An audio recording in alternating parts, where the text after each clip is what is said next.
She stood in the lobby of a five-star hotel, luggage in hand, wearing her Sunday best, and they treated her like she didn't belong there. Marble floors so polished you could see the ceiling in them. Crystal chandeliers throwing light across every surface. A grand staircase curving upward like something out of a different world entirely. A place where the air smells like money and everything. The furniture, the staff, the silence, is arranged to make certain people feel at home. Dorothy wasn't made to feel at home. She was 72 years old. Silver hair pinned back with care. Pearl earrings. A pressed navy dress she'd laid out the night before because this trip meant something. She walked in pulling a single carry-on, moving the way a woman moves when she has nothing left to prove, back straight, eyes forward, no apology in her posture. She approached the front desk. The clerk looked up, then looked her over, and in the space of 2 seconds, without a single word, his face arranged itself into something between suspicion and inconvenience. "Are you looking for someone, ma'am? Or perhaps waiting to be picked up?" Dorothy set her handbag on the counter. "I have a reservation." He typed, slowly, then stopped. Frowned at the screen the way people frown when they've already decided what they're going to say. "I'm not finding anything under that name." She didn't flinch. She didn't raise her voice. She had been a third-grade schoolteacher for 35 years. She knew exactly what it looked like when someone had made up their mind before asking the question. Across the lobby, a security guard who had been standing still began to move in her direction. Nobody called him. Nobody said a word. He just moved. And Dorothy noticed. But what none of them knew. Not the clerk with his slow typing and his sideways glances, not the guard closing the distance with quiet calculation, not the manager who was about to walk out of his office and make the single worst professional decision of his career, was who Dorothy really was to this hotel. But Dorothy knew something none of them did, and she was going to let it arrive in its own time. To understand what happened in that lobby, you have to understand who Dorothy is. Not who they assumed she was when she walked through those doors. Who she actually is.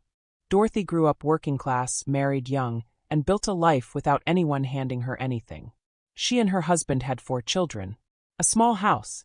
At 44 years old, she lost her husband. No warning. No time to prepare. 4 children. A mortgage. A garden that still needed tending. She made the decision many women in her position have had to make. Quietly and without ceremony, she kept going. She taught 3rd grade for 35 years at the same elementary school. For blocks from the house she refused to leave. She never traveled. Never took a vacation that wasn't a drive to visit family. Then, 3 years after she retired, her youngest son James called her on a Sunday evening. He told her he had booked a trip for her birthday. A hotel in the city. The finest suite in the building. 2 nights. Dorothy said no.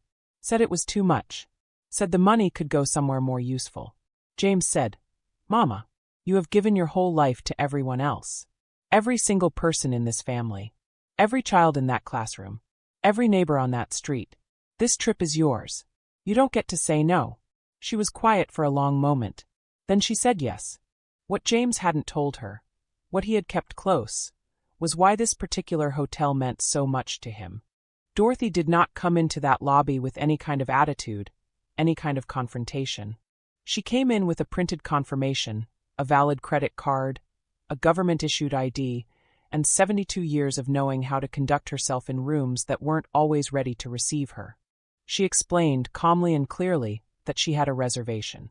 A suite, booked and confirmed. The clerk, Derek, typed with the energy of a man performing effort rather than actually applying it. His eyes moved to the screen, then back to Dorothy, then to the screen again. He exhaled through his nose. The kind of exhale that is designed to be heard. "Ma'am, I'm still not seeing anything under that name." Dorothy opened her bag and placed a printed confirmation on the counter. Booking number. Dates. Room type. Her full name. All of it, right there in black and white. Derek looked at it the way someone looks at something they have already decided doesn't count. These can be unofficial. Third-party bookings sometimes don't process correctly into our system. She had not booked through a third party. The confirmation said otherwise. But Derek had already moved past the facts. At the counter directly beside them, a couple approached, rolling luggage, easy posture, no paperwork in hand. The staff member there greeted them before they had fully stopped walking. Smiled. Type twice. Handed over key cards. The whole transaction took under 90 seconds. Dorothy watched it happen. She did not say a word about it. But she saw it. And everyone paying attention saw it too. By now, Officer Holt had stopped pretending he was stationed somewhere else. He had moved, step by quiet step, until he was positioned directly beside Dorothy. Not behind the counter. Not near the door. Beside her. As though she were the variable in the room that required monitoring. Other guests in the lobby had begun to take notice. A woman near the seating area stopped scrolling her phone. A man by the elevator let the doors close without getting in. The lobby, which had been filled with the soft ambient noise of a luxury hotel, had shifted into something quieter and more uncomfortable. Dorothy's hands were still, flat on the counter, steady. But her eyes were doing something that words take longer to explain. There was no anger in them, not exactly. There was recognition. The particular recognition of a woman who has encountered this specific species of dismissal before and long ago stopped being surprised by it, even though it never stops being wrong. Derek picked up his phone and called someone. A minute later, the manager appeared. Clifton walked out of the back office with the expression of a man interrupted, shoulders slightly forward, jaw set, already composing his exit from the conversation before he'd entered it. He was mid-40s, well-dressed, a man who had learned to perform authority convincingly enough that most people didn't look too closely at what was underneath it. He did not look at the printed confirmation on the counter. He looked at Dorothy. And in that look was an entire assessment, her age, her appearance, her luggage, the pearls at her ears. And whatever conclusion he arrived at it fast. "Do you have a credit card on file, ma'am? We require one for security deposits on premium bookings." Dorothy opened her purse. Deliberately. Without rushing. She placed her credit card on the counter. Then, without being asked, she placed her photo ID beside it. Clifton picked up the ID. Looked at it. Looked at her. And then said the thing that once said could not be taken back. "The suite is a premium booking. Are you certain this was meant for you?" "Not, I'm sorry for the confusion, let me sort this out." "Not, your confirmation is right here, I apologize for the delay." Not a single syllable of the basic professional courtesy that had been extended, without hesitation, to every other guest in that lobby. Just, "Are you certain this was meant for you?" Clifton straightened. Suggested, in the smooth tone of a man who has practiced this particular maneuver, that she might be more comfortable waiting in the side area while he investigated further. The side area. Away from the main desk. Out of the sight line of the entrance. Tucked behind a column where a guest could sit for an hour without anyone thinking to ask whether she needed help. That is where they put her. And Dorothy walked there. Sat down. Crossed her hands in her lap. Back straight. Head up. She was not going to be broken by a hotel lobby. While all of this was happening on the lobby floor, while Derek typed and Clifton assessed, and Officer Holt stood his post beside a 72-year-old woman with a printed confirmation and a credit card, someone else was watching. He had been there the whole time. Not hiding. Not concealed. Standing on the mezzanine level above the lobby, forearms resting on the railing, in the unhurried way of a man who is completely at ease in a space. Shirt sleeves rolled to the elbow. No jacket. A stillness that had nothing to do with having nothing to do. It came from a man who had long since stopped needing to perform being busy. He was in his early 50s. Distinguished in a way that had nothing to do with what he was wearing. It was in the posture. The steadiness. The sense that he had long since stopped needing anyone's approval to take up space.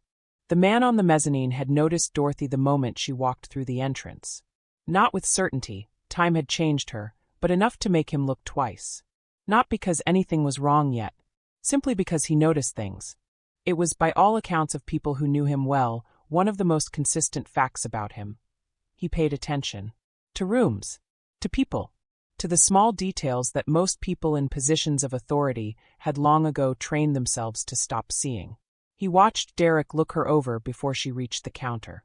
He watched the confirmation paper placed down and barely acknowledged. He watched the couple beside her sail through check-in without breaking stride. He watched Officer Holt begin his slow, deliberate migration across the lobby floor. And he watched Clifton emerge from the back office, perform his assessment in under 4 seconds, and deliver those 7 words. "Are you certain this was meant for you?" Something moved through his face when that happened. Not a dramatic reaction. Not the kind of thing you'd catch if you weren't watching closely. Just a tightening. Around the jaw. Around the eyes. The expression of a man who has just seen something confirm a fear he had hoped was unfounded. He reached into his pocket and pulled out his phone. He did not make a call. He opened the reservation system and pulled up her booking. Then he looked up, back down at Dorothy, now being directed toward the side area behind the column. Back at the screen. And whatever he saw in that sequence, whatever completed itself in those few seconds, changed the quality of his stillness entirely. He straightened up from the railing, and he began to walk. Not fast. There was nothing frantic in his movement, no urgency that broadcast itself across the room.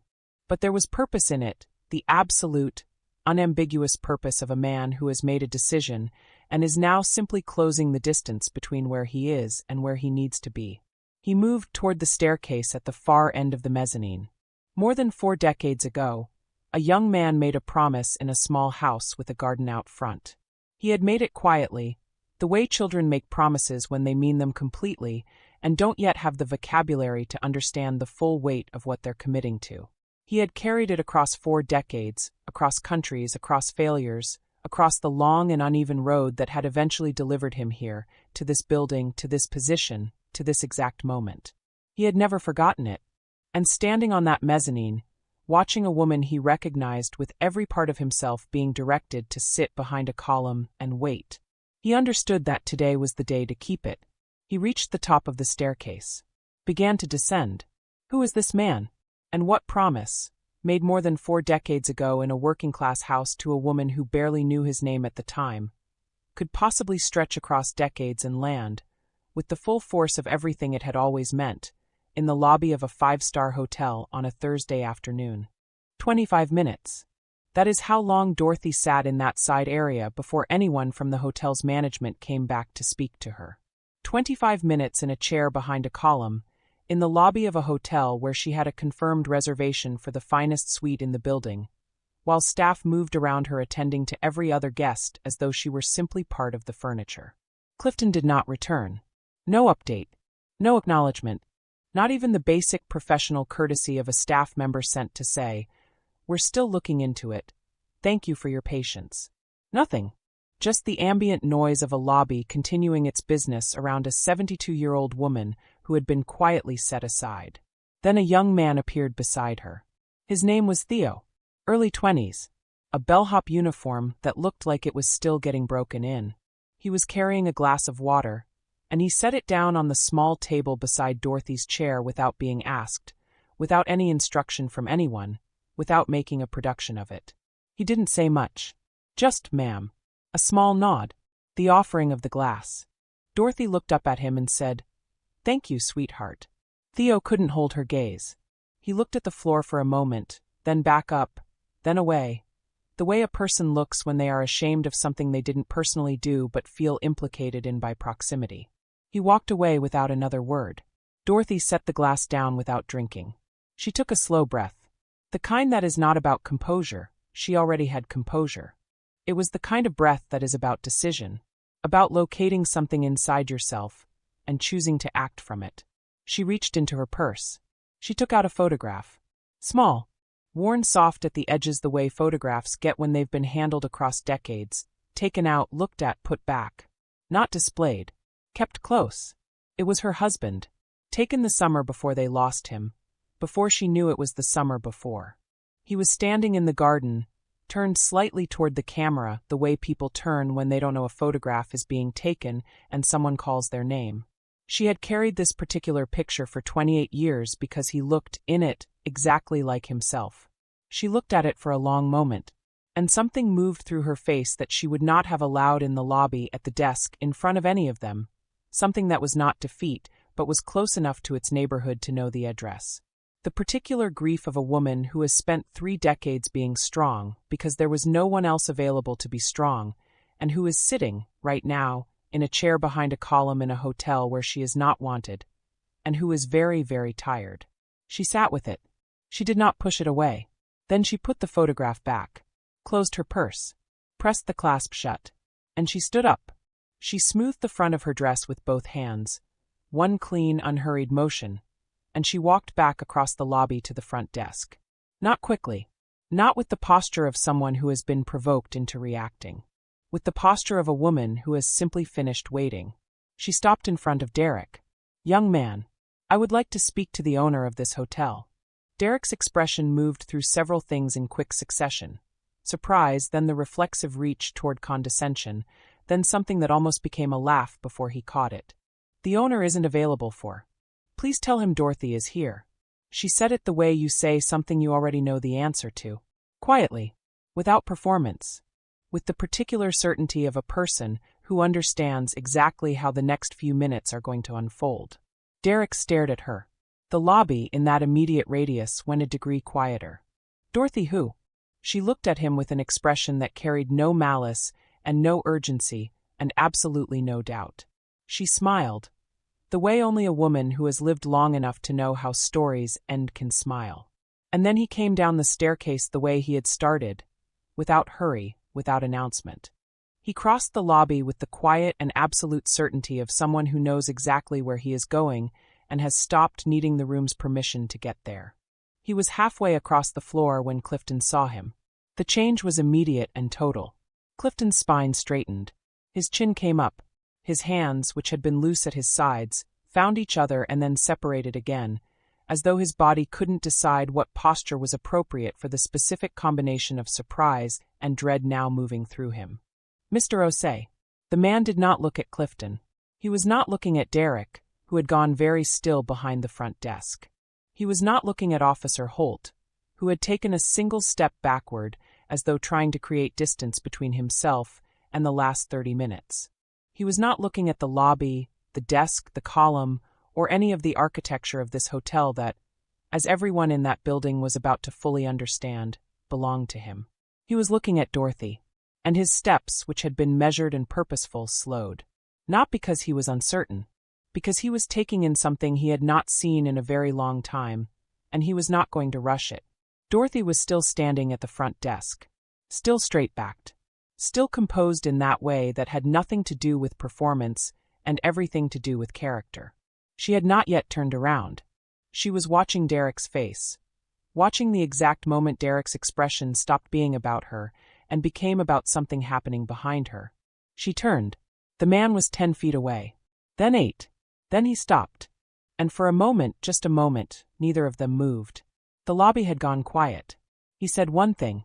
2 words. Spoken quietly, with the full weight of 40 years behind them. "Mama D." Dorothy's hand went to her mouth. Not slowly.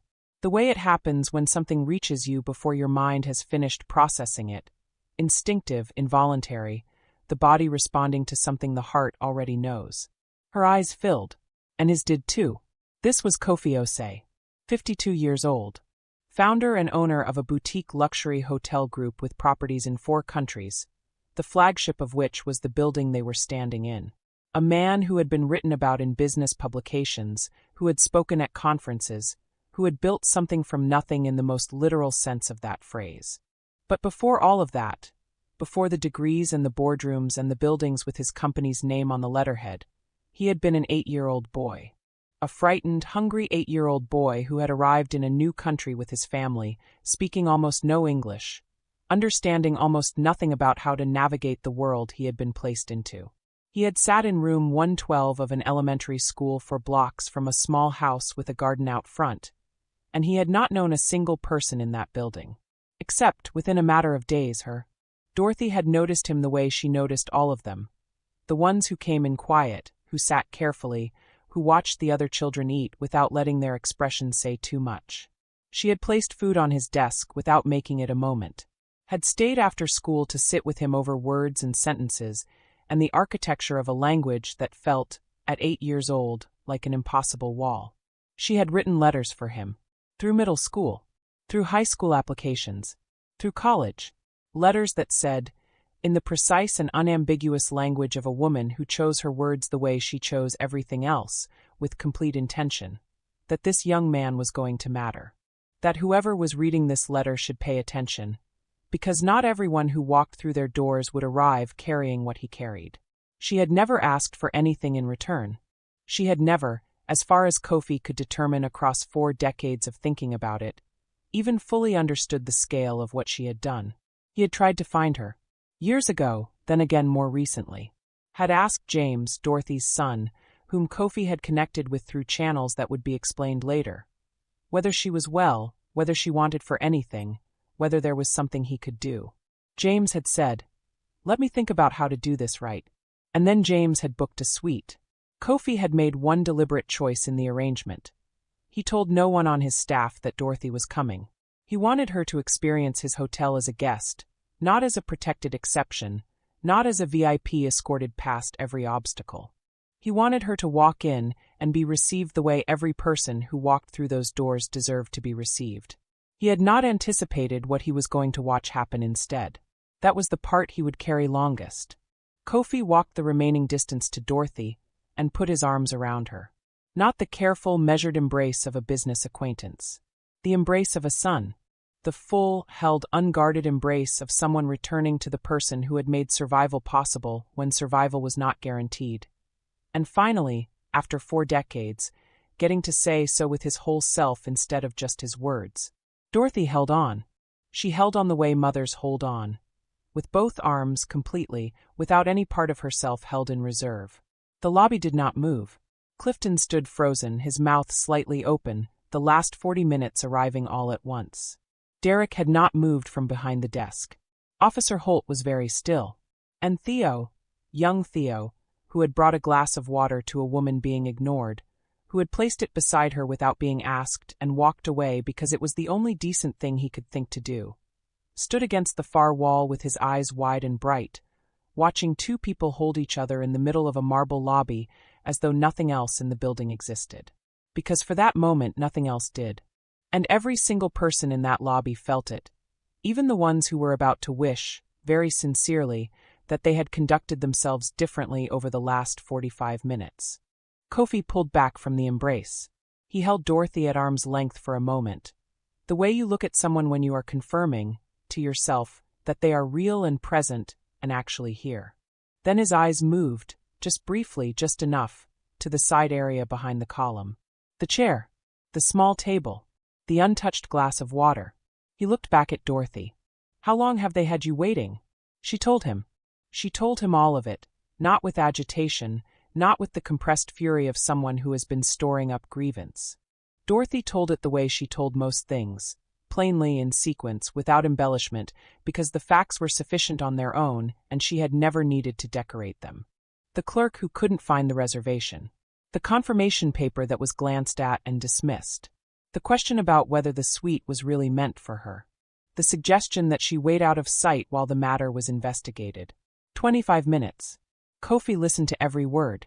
He did not interrupt. He did not react visibly in the way people react when they want you to see that they are reacting. He simply listened, with the full and complete attention of a man who understood that what Dorothy was telling him deserved to be received with the same respect she had delivered it. When she finished, he was quiet for a moment. Then he turned around. The shift in the lobby was immediate. Not loud. Not theatrical. The kind of shift that happens when the atmosphere of a room changes at its source. When the person who holds the actual authority in a space stops observing and starts acting, and everyone present recalibrates accordingly. Clifton was still standing where he had been. His posture, which had straightened when he first saw Kofi cross the lobby, had been attempting various configurations of professional composure ever since. None of them were working. Derek was behind the desk. Very still. The expression of a man who has understood, in the last several minutes, the precise and irreversible nature of what he has done. Kofi looked at Clifton. And he spoke. "This woman taught me to read."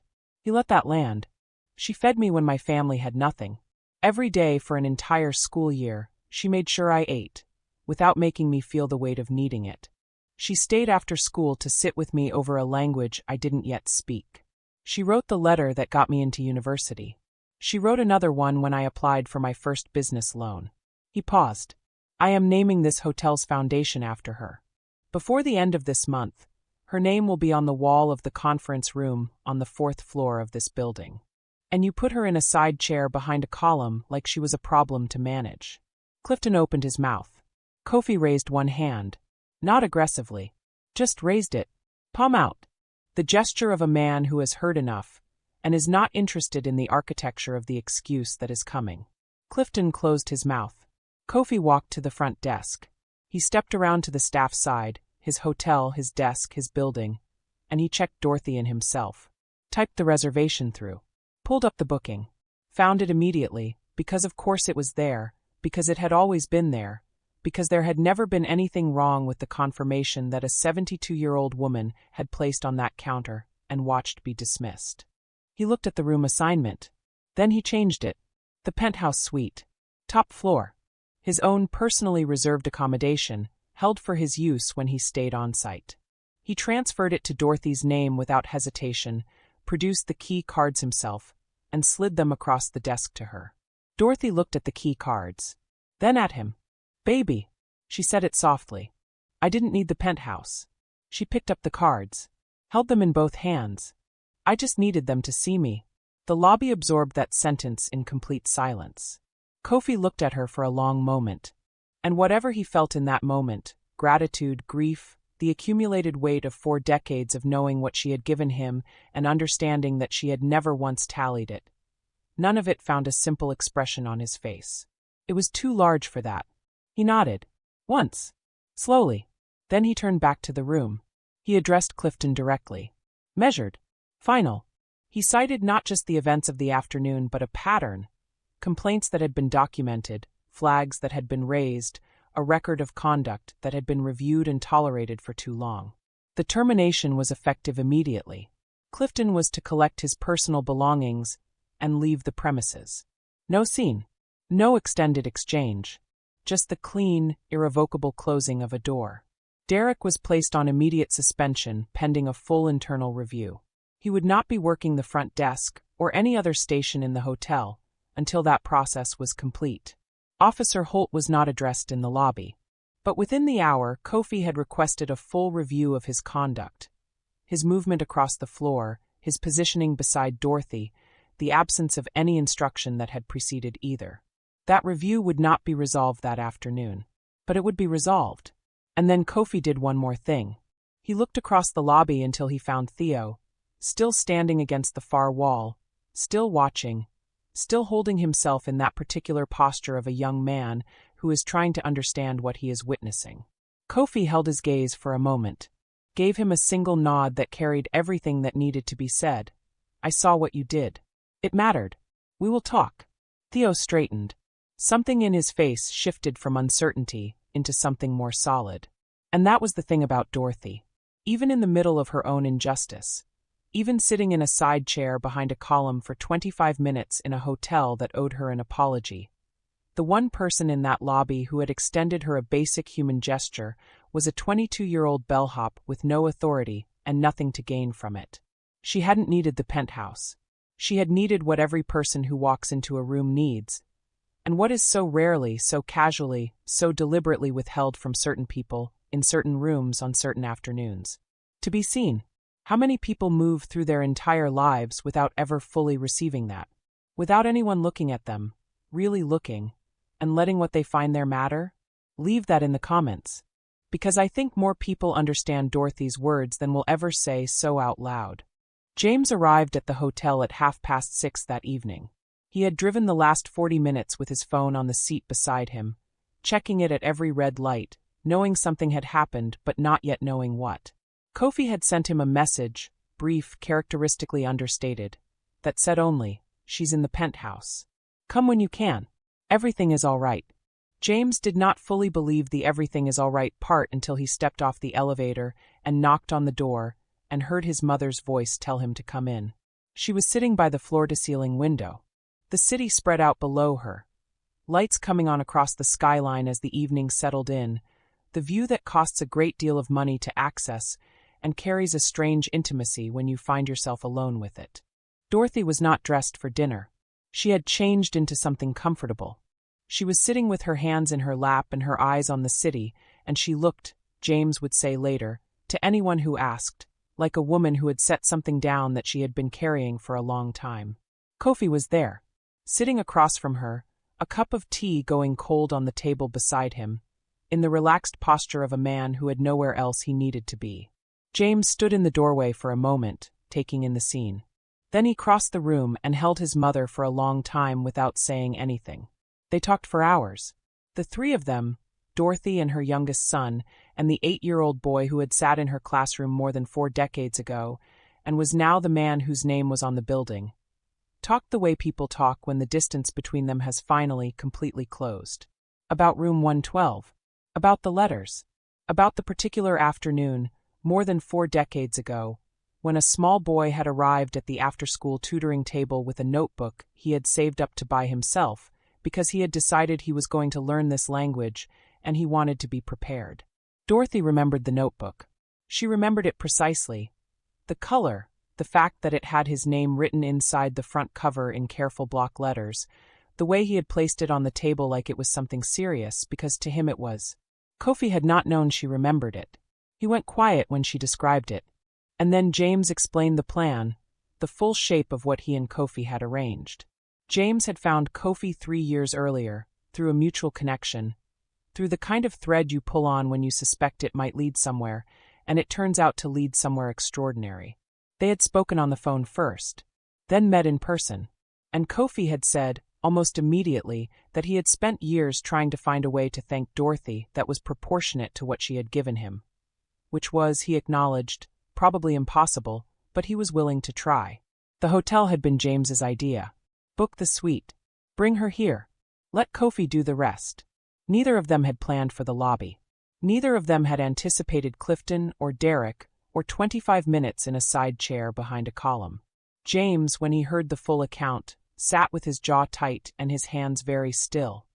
The expression of a son managing, by considerable effort, the distance between what he felt and what he knew his mother would want him to do with it. Dorothy put her hand on his. "It ended right," she said. "That's what matters." And both men, in that moment, understood something that had probably always been true about Dorothy, that she had never measured the value of an experience by its difficulty, only by what it revealed and where it arrived. They had expected to give her something this weekend. They had not expected her to give them something in return. But she had. She did. That was Dorothy. The next morning, she came down for breakfast. The restaurant was half full, the quiet, unhurried breakfast hour of a hotel settling into its day. A different energy than the lobby the afternoon before. Warmer. More human. Word had traveled, the way word travels in buildings where people work closely, and the events of one afternoon ripple through every shift that follows. The staff who had not been there knew what had happened. The ones who had been there knew it more precisely, and carried it differently, as people do when they have witnessed something they will not entirely resolve. Every person Dorothy encountered that morning was warm. Not the overcorrected warmth of a staff managing an aftermath. Simply present. Attentive in the way that costs nothing and means everything.